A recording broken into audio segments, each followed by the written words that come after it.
Good morning student. साडा अज का topic है origin of state social contract. मनुखी इतिहास है जो उन्ना ही पुराना है जिन्ना ही कि मनुखता। भाव की है, मनुखता के प्राचीन इतिहास के बारे निश्चित रूप दे विच कोई भी खोज करना सफल नहीं हो सकता, क्योंकि मनुखी खोज की इतिहास की खोज है जो उसदे विच राज की होंद मिलती है। भाव की है, राज रहित समाज के इतिहास बारे सानू कोई भी जानकारी नहीं मिलती।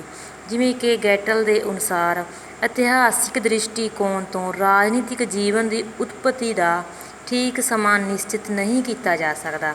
इस तरह ही गिलक्राइट्स के अनुसार उन्हां अवस्थावां के बारे जिन्हां दे विच राजनीतिक चेतना का आरंभ होया है, असीं इतिहास तो कुछ नहीं जान सकते। जिथे इतिहास सफल हो जाता है उत्थे असीं कल्पना का सहारा लैंदे हां। इस तरह असीं कह सकते हैं कि राज की उत्पत्ति के संबंधी इतिहास है सानू निश्चित रूप दे विच कोई भी जानकारी नहीं दे सकता। इस तरह असीं राज की उत्पत्ति के संबंधी सिर्फ कल्पना के आधार पर ही जानकारी है जो हासिल कर सकते हैं। जिवें राज की उत्पत्ति के सिद्धांत। फस्ट है कल्पनात्मक सिद्धांत। अर्ध कल्पनात्मक सिद्धांत, इतिहासिक अते मार्क्सवादी सिद्धांत। समाजिक समझौते का सिद्धांत की है। राज की उत्पत्ति के सिद्धांतों के विचों समाजिक समझौते का सिद्धांत है जो काफ़ी महत्वपूर्ण मन्निया जाता है। ये सिद्धांत दैवी उत्पत्ति के सिद्धांत की विचारधारा के बिल्कुल उल्ट है। दैवी उत्पत्ति के सिद्धांत के अनुसार की मन्निया जाता सी कि राज एक रब्बी संस्था है, परंतु समाजिक समझौते के अनुसार राज रब्बी संस्था नहीं होंदी, बल्कि इसकी रचना है जो मनुख के द्वारा की जाती है। इसकी होंद है जो मनुख ने ही आरंभ की है।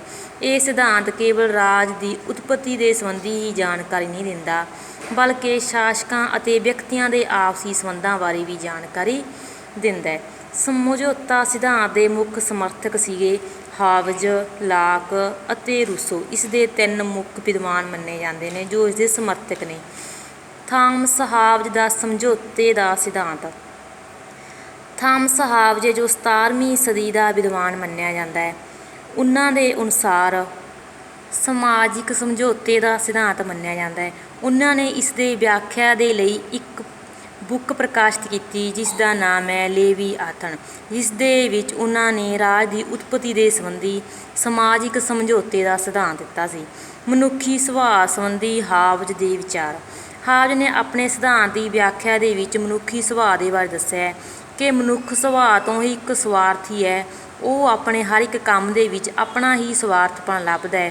भाव की है, वो दूजिਆਂ तो अगे ਵਧਣ की उसदे विच लालसा है। दूजिਆਂ ਦੇ ਨਾਲ ਉਹ संघर्ष करता है, जिस दे ਲਈ दूजिਆਂ प्रति उसकी कोई हमदर्दी नहीं होंदी।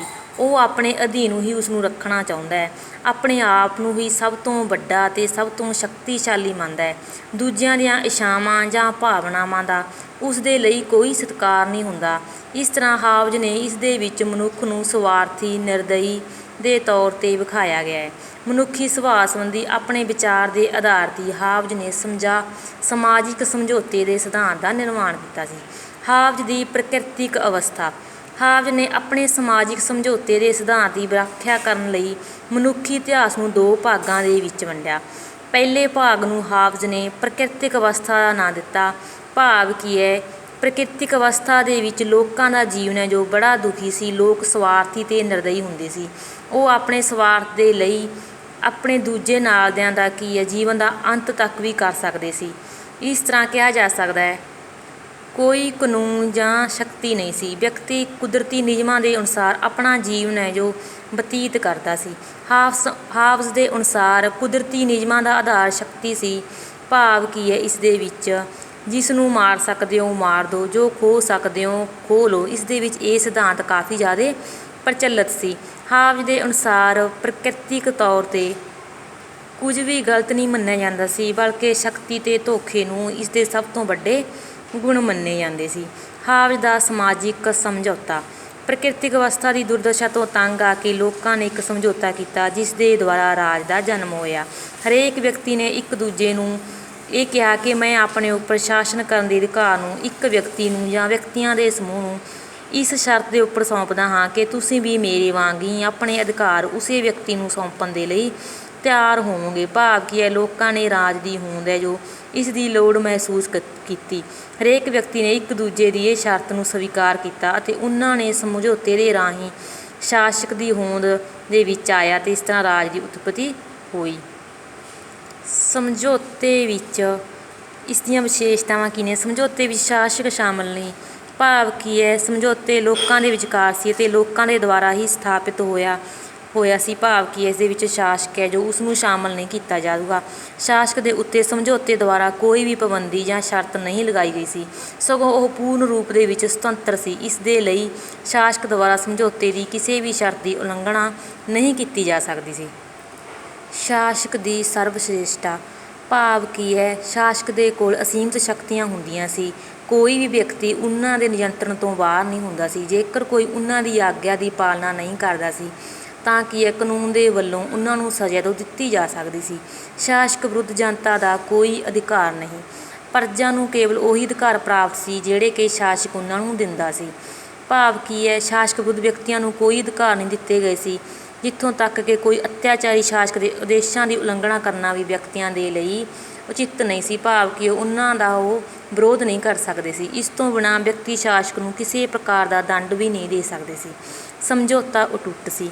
ਹਾਵੀ ਦੇ ਅਨੁਸਾਰ ਕਿਹਾ ਗਿਆ ਕਿ ਵਿਅਕਤੀਆਂ ਦੁਆਰਾ ਤੋੜਿਆ ਨਹੀਂ ਜਾ ਸਕਦਾ ਸੀ, ਕਿਉਂਕਿ ਤੋੜਨ ਦਾ ਭਾਵ ਮੁੜ ਪ੍ਰਕਿਰਤਿਕ ਅਵਸਥਾ ਦੇ ਵਿੱਚ ਆ ਜਾਣਾ ਸੀ, ਜਿਸ ਦੇ ਵਿੱਚ ਲੋਕ ਕੀ ਸੀ, ਬਹੁਤ ਜ਼ਿਆਦਾ ਸਵਾਰਥੀ ਸੀ। ਸਿਰਫ ਉਹ ਆਪਣੇ ਹੀ ਫਾਇਦੇ ਦੇਖਦੇ ਸੀ।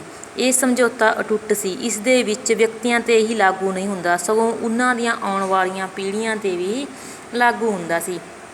ਆਤਮ ਰੱਖਿਆ ਦੇ ਅਧਿਕਾਰਾਂ ਤੋਂ ਬਿਨਾਂ ਬਾਕੀ ਸਭ ਅਧਿਕਾਰ ਸਮਰਪਿਤ।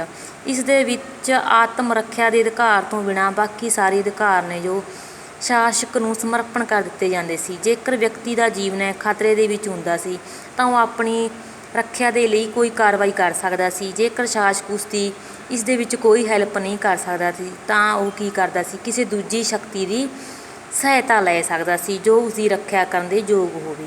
ਵਿਅਕਤੀ ਦੀ ਸੁਤੰਤਰਤਾ ਸ਼ਾਸਕ ਵੱਲੋਂ ਤੋਹਫਾ।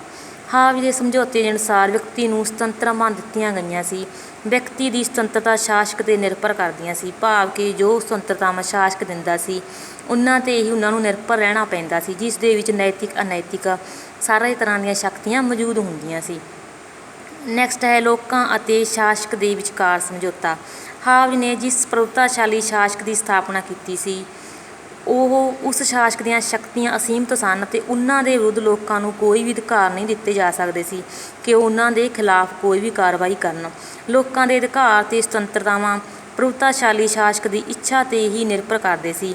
ਲੋਕ ਨਾ ਤਾਂ ਉਸ ਸ਼ਾਸਕ ਦੀ ਵਿਰੋਧਤਾ ਕਰ ਸਕਦੇ ਸੀ, ਨਾ ਹੀ ਉਸ ਦੀ ਆਲੋਚਨਾ ਕਰ ਸਕਦੇ ਸੀ।